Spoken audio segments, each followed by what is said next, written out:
এত বৃষ্টি, তার ভিতরে খিচুড়ি না খেলে হয়? হ্যালো এভরিওয়ান, আসসালামু আলাইকুম। সবাই কেমন আছেন? আশা করছি ভালো আছেন। আলহামদুলিল্লাহ, আমিও ভালো আছি। আমি কিছু ধনিয়া গাছ লাগাইছি, দেখেন, বাটির ভিতরে। আর আমার খুব একটা ইচ্ছে ছিল অ্যালোভেরা গাছের, সেটাও আমি লাগিয়েছি। ছোট্ট ছিল, এখন এত বড় হয়েছে।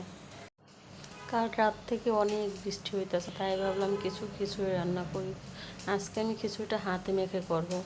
এই কারণে আমি চাল আর ডাল ধুয়ে রেখে দিয়েছিলাম। এর ভিতরে দিয়ে দিলাম বেশ কিছু কুচি করে রাখা পেঁয়াজ, হলুদের গুঁড়া, মরিচের গুঁড়া, জিরার গুঁড়া, পরিমাণ মতো লবণ। আর এর ভিতরে দিয়ে দেবো একটা তেজপাতা আর 3টে এলাচি।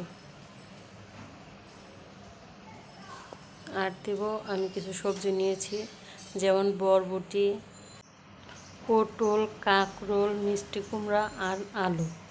এগুলো আমি কুচি করে নিয়েছি। আর এর ভিতরে দিয়ে দেবো পরিমাণ মতো আদা রসুন বাটা। দিয়ে আমি হাত দিয়ে ভালোভাবে মেখে নেব।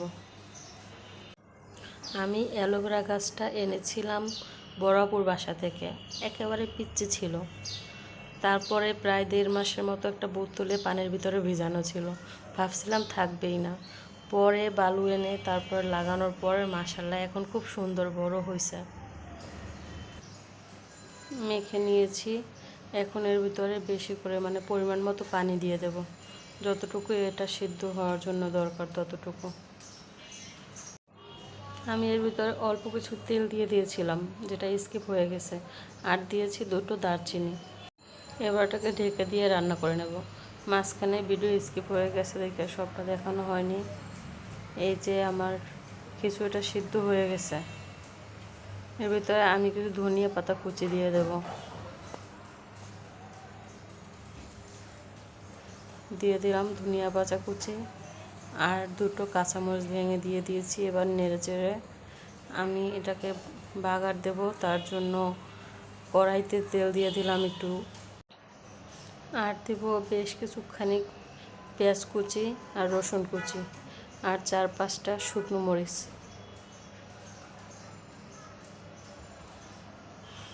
দিয়ে ভালোভাবে এগুলোকে ভেজে নেব।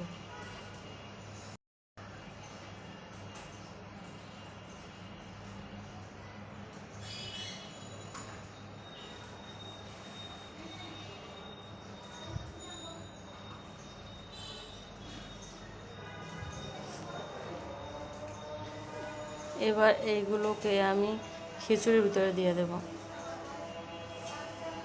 দিয়ে ভালোভাবে নেড়ে চেড়ে রান্নাটা শেষ করব। খিচুড়িটাকে আমি একটু নরম করেই রান্না করে নিয়েছি, যদি এরকম খাওয়া হয় না, তবে আজকে ইচ্ছে করলো তাই। এই তো আমার রান্নাটা শেষ। এবার চুলাটা নিভিয়ে দিয়ে এখন খিচুড়িটা তুলে নেব। খিচুড়িটা খেতে সত্যি অনেক মজার হয়েছে। এর ভেতরে নিয়েছিলাম কিছু আচার, বাগার দেওয়ার কারণে ঘ্রাণটা একটু অন্যরকমের হয়েছে, ভালোই লাগছে আমার কাছে। আমি খেতে থাকি, আপনারা ভালো থাকেন, সুস্থ থাকেন। আল্লাহ হাফেজ, আসসালামু আলাইকুম।